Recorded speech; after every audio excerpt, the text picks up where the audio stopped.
स्वागत है दोस्तों आप लोगों का आपके अपने यूट्यूब चैनल हिंदी मंथन पर। मैं रणंजय सिंह आप लोगों का तहे दिल से स्वागत, अभिनंदन और वंदन करता हूं। आज हम लोग एक नए पर्यायवाची शब्द के साथ यहां पर उपस्थित हुए हैं। आइए उस पर्यायवाची शब्द को तनिक भी समय ना बिताते हुए जल्दी से शुरुआत करते हैं। तो जो नया पर्यायवाची शब्द है वो पर्यायवाची शब्द है कबूतर का। किसका है? कबूतर का पर्यायवाची शब्द है।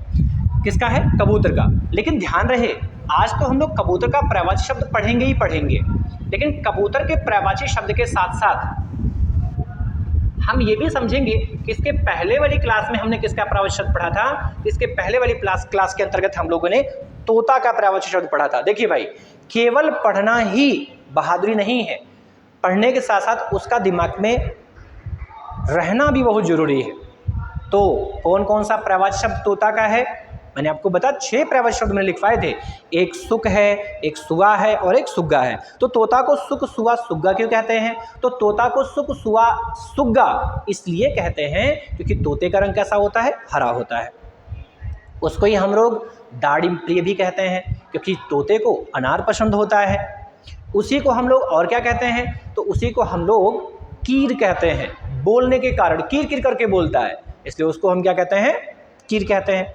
उसके अलावा हमने वहीं आपको बताया था रक्ततुंड, लाल चोंच के कारण भी हम लोग तोता को क्या कहते हैं? रक्ततुंड कह देते हैं। ठीक है, आज हम लोग क्या पढ़ेंगे? आज हम लोग पढ़ेंगे कबूतर का पर्यायवाची शब्द। बहुत इंपॉर्टेंट पर्यायवाची शब्द है। यहाँ से भी परीक्षा में बहुत सारे प्रश्न पूछे जाते हैं। जैसे पहला ही प्रश्न आपसे पूछा जाए कि ये किस प्रकार का शब्द है, तो ध्यान रहे भैया, यह शब्द जो है वो एक तद्भव शब्द है। कैसा शब्द है? तद्भव शब्द है। अगर ये तद्भव शब्द है तो जाहिर सी बात है इसका तत्सम रूप भी होता होगा। क्या होता होगा? तत्सम रूप भी होता होगा। इसका तत्सम क्या होता है? इसका तत्सम होता है कपोत। क्या होता है? कपोत होता है। और अगर बात करें आगे की कि इसका अगर शब्दों की हम बात करें तो ध्यान रहे इसका लिंग क्या होता है? तो ध्यान रहे इसका लिंग जो होता है वो पुल्लिंग होता है। क्या होता भैया? पुल्लिंग होता है। क्या होता है? पुल्लिंग होता है। और आगे की बात करें कि ये किस प्रकार की संज्ञा है, तो ध्यान रहे ये एक जातिवाची संज्ञा शब्द है। कैसा शब्द है? जातिवाची संज्ञा। जातिवाची संज्ञा। अब आपसे कोई पूछे कबूतर कैसा शब्द है, तो कबूतर एक तद्भव शब्द है। इस कबूतर का तत्सम रूप क्या होता है? कपोत होता है। इसका लिंग क्या है? पुल्लिंग है। ये किस प्रकार की संज्ञा है? तो ये जातिवाची संज्ञा है। किस प्रकार की संज्ञा है? जातिवाची संज्ञा है। आइए देखते हैं हम लोग कबूतर के कौन कौन से पर्यायवाची शब्द होते हैं। तो कबूतर के मुख्य पर्यायवाची शब्दों की हम लोग चर्चा करेंगे।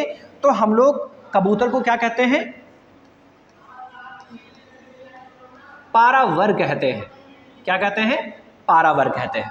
अब कबूतर को हम लोग पारावर क्यों कहते हैं?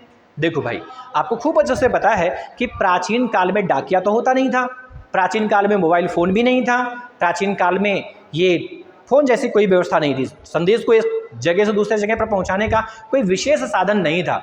तो प्राचीन काल में ये जो कबूतर होते थे संदेश वाहक का काम करते थे। ये क्या करते थे कि जब भी कोई संदेश किसी दूसरे के पास आपको भेजना होता था तो उस संदेश को एक पर्ची में लिख करके उसके गले में पहना दिया जाता था और उसको छोड़ दिया जाता था और वो निश्चित स्थान पर जाकर के अपने संदेश को पहुंचा देता था।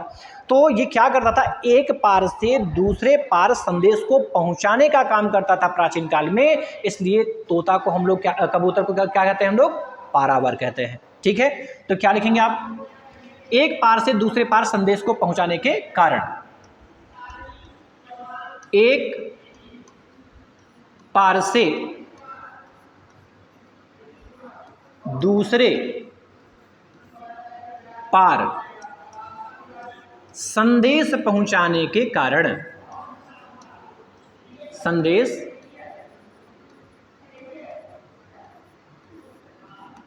पहुंचाने के कारण। पहुंचाने के कारण हम लोग इसे पारावर के अलावा इसे हम लोग और क्या कहते हैं? इसे परेवा कहते हैं। क्या कहते हैं? परेवा कहते हैं। अब परेवा क्यों कहा जाता है? तो देखो, संदेश को जब आप पहुंचा रहे हैं तो जाहिर सी बात एक सेवा का कार्य है। कोई भी व्यक्ति परेशान है, दुविधाओं में है, वो अपनी बात को, अपने मन की बात को, अपने हृदय की बात को वो दूसरे तक पहुंचा नहीं पा रहा है। और आपने अगर उस संदेश को दूसरे के पास पहुंचाया तो आपने क्या किया, उस व्यक्ति की सेवा की। और कबूतर क्या करता था, वही सेवा का कार्य करता था। तो कबूतर दूसरों की सेवा करता था, इसलिए कबूतर को क्या कहते हैं, परेवा। दूसरों की सेवा करने के कारण, दूसरों की सेवा करने के कारण,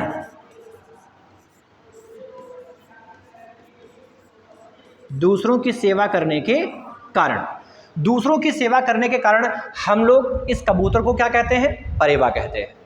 और पारावर क्यों कहते हैं, क्योंकि ये एक पार से दूसरे पार संदेश को ले जाने का कार्य करता था, इसलिए इसको परेवा कहते हैं। और ये संदेश पहुंचा करके दूसरों की सेवा करता था, और दूसरों की सेवा करने के कारण ही इसको हम क्या कहते हैं, परेवा कहते हैं। अगला पर्यायवाची शब्द ध्यान दीजिएगा, हम इसे हारित कहते हैं। क्या कहते हैं भैया,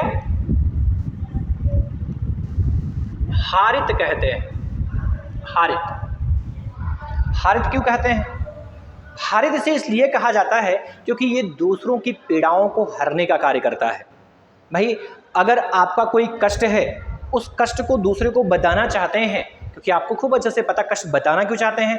लोगों का ये मानना है कि कष्ट को बांटने से वो कष्ट का जो भार होता थोड़ा सा कम हो जाता है। ये नायक नायिका के मध्य उनका जो कष्ट होता था, उनकी जो पीड़ा होती थी, वो एक दूसरे के पास पहुंचाने का कार्य करता था। इसलिए ही हम इसे क्या कहते हैं, हारित कहते हैं। दूसरों की पीड़ाओं को हरने के कारण, क्या लिखेंगे भैया,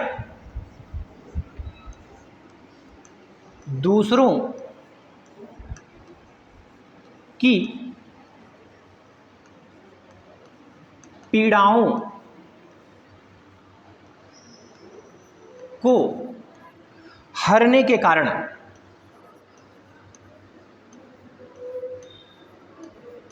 हरने के कारण। आगे इसे हम रक्त लोचन भी कहते हैं। रक्त लोचन, अब इसे क्यों कहा जाता है रक्त लोचन, क्योंकि देखो रक्त का अर्थ क्या होता है, तो रक्त का अर्थ क्या होता है, लाल होता है। रक्त का अर्थ क्या होता है, लाल होता है। और लोचन का अर्थ क्या होता है, तो लोचन का अर्थ आंख होता है। क्या अर्थ होता है, आंख होता है। ध्यान दीजिएगा, किस पक्षी की आंखें लाल होती हैं, तो ध्यान रहे वो पक्षी का नाम क्या है, कबूतर। और कबूतर की आंखें लाल होती हैं, और लाल आंखों के कारण ही हम लोग कबूतर को क्या कहते हैं, रक्त लोचन कहते हैं। लिख सकते हैं आप इसमें, लाल आंखों के कारण, लाल आंखों के कारण, लाल आंखों के कारण। इसमें जो भ्रामकता उत्पन्न करने वाला शब्द है, वो शब्द मैंने आपको बता रखा था कि एक शब्द होता भैया रक्त लोचन, रक्त लोचन, और एक शब्द एकदम मिलता जुलता शब्द होता है रक्त तुंड। क्या होता है, रक्त तुंड। तो ध्यान रखिएगा कि रक्त लोचन जो है ये कबूतर का पर्यायवाची शब्द है। किसका, कबूतर का। लेकिन जो रक्त तुंड है ये पर्यायवाची शब्द किसका है, तोता का है। और यहाँ से प्रश्न के बनने की संभावना सबसे ज़्यादा हो जाती है, इसलिए ये शब्द परीक्षा के दृष्टिकोण के लिए सबसे मोस्ट है। ठीक है, तो आपसे कोई पूछे कि रक्त लोचन किसका है, कबूतर का है। रक्त तुंड किसका है, तो रक्त तुंड जो है वो किसका है, तोता का पर्यायवाची शब्द है। आगे हम लोग समझेंगे कि इसमें क्या क्या चीज़ें आपने पढ़ी और कैसे कैसे पढ़ी, उसको समझेंगे हम लोग। देखिए, तो जो हमने शुरुआत की वो शुरुआत किसकी की, कबूतर की शुरुआत की। अब ध्यान रहे, हम आपसे पूछा जाए कबूतर कैसा शब्द है, तो कबूतर एक तद्भव शब्द है। कैसा शब्द है, तद्भव शब्द है। कबूतर का तत्सम क्या होता है, तो कबूतर का तत्सम कपोत होता है। कबूतर का लिंग क्या है, तो ध्यान रहे कबूतर एक पुल्लिंग शब्द है। और कबूतर किस प्रकार की संज्ञा है, तो कबूतर एक जातिवाची संज्ञा है। कैसे संज्ञा है, जातिवाची संज्ञा है। आगे अगर हम बात करें तो कबूतर को पारावर कहा जाता है। क्या कहा जाता है, पारावर। अब कबूतर को पारावर क्यों कहा जाता है, आपको पता है कबूतर काम क्या करता था, प्राचीन काल में ये एक पार से दूसरे पार संदेश को ले जाने का कार्य करता था। ले जाने का कार्य करता था, इसीलिए हम लोग इस कबूतर को क्या कहते हैं? पारावर कहते हैं। कबूतर को परेवा भी कहा जाता है। कबूतर को परेवा क्यों कहा जाता है? क्योंकि कबूतर क्या करता था? ये दूसरों की सेवा करने का कार्य करता था। भाई संदेश पहुंचाना, भाई सेवा का ही तो काम है, तो ये दूसरों की सेवा करने का काम करता था, इसलिए कबूतर को क्या कहते हैं? परेवा कहते हैं। इसके अलावा हम लोगों ने इसमें और आगे की चीजें समझी।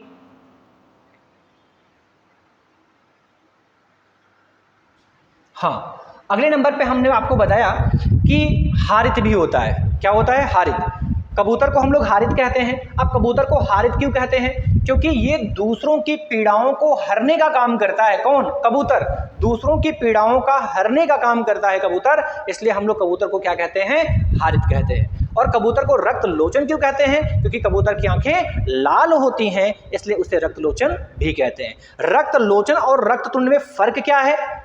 तो ध्यान रहे, रक्त लोचन जो है वो कबूतर का पर्यायवाची शब्द है, और वहीं पर रक्त तुंड जो है वो किसका पर्यायवाची शब्द है? तोता का। क्या यहां तक की बातें समझ में आ गई? तो आज की क्लास को हम लोग यहीं पर संपन्न करते हैं। इसके आगे की चीजों की चर्चा आने वाली अगली क्लास में करेंगे। तब तक के लिए धन्यवाद। लेकिन जाने से पहले आपसे पुनः निवेदन करता हुआ जा रहा हूं कि कृपया आप हमारे चैनल को लाइक करें, सब्सक्राइब करें, कमेंट करें और ज़्यादा से ज़्यादा लोगों के पास में शेयर करें, जिससे कि और लोगों को भी इसका लाभ मिल सके। हम कल एक नए पर्यायवाची शब्द के साथ में मिलेंगे। तब तक के लिए धन्यवाद।